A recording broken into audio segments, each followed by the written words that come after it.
অনেকদিন পরে গেমে আসছি, গেমের স্ক্রিনটা অন করেছি, খুব শান্তি লাগতেছে দেখতে। এবং এটা মজার বিষয় কি জানো, একটা সময় মনে হয় তো ভিউ পাইতেই হবে, একটা সময় মনে হয় তো টাকা কামাইতেই হবে, অনেক কিছু করতে হবে।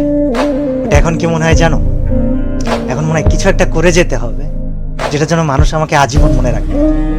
তো আগে অনেক কিছুতে ভয় পেতাম, আর এখন এখন জাস্ট একটা কথা বলি যে আগে ভয় পেতাম বা কাউকে থামাইতে হলে চিল্লা পাল্লা অনেক কিছু করতাম, এখন সবচেয়ে ধীর স্থির ভাবে, সবচেয়ে নরম কণ্ঠে, সবচাইতে ইফেক্টিভ কাজগুলা করে দেখাইতে চাই।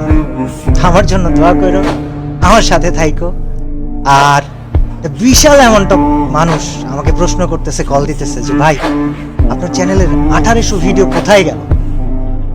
ওয়েল, কোথায় গেল কি হলো তোমাদেরকে বলবো না, তবে বিষয় হচ্ছে যে একটা পরিকল্পনা ছিল, আছে।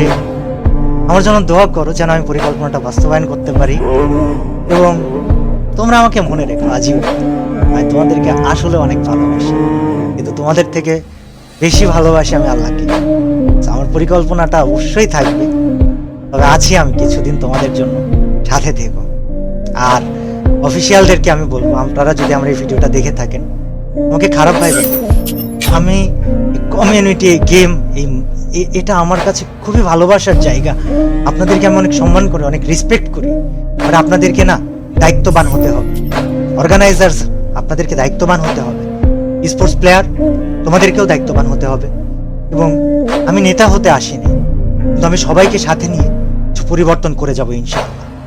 আমাকে অনেক অনেক জায়গা থেকে, আমি ফ্রি ফায়ার ক্রিয়েটর বলে অনেক সময় অনেক কথা বলা হয়েছে যে কি করতেছেন আপনি, হ্যান ত্যান সাত শত। তবে আমি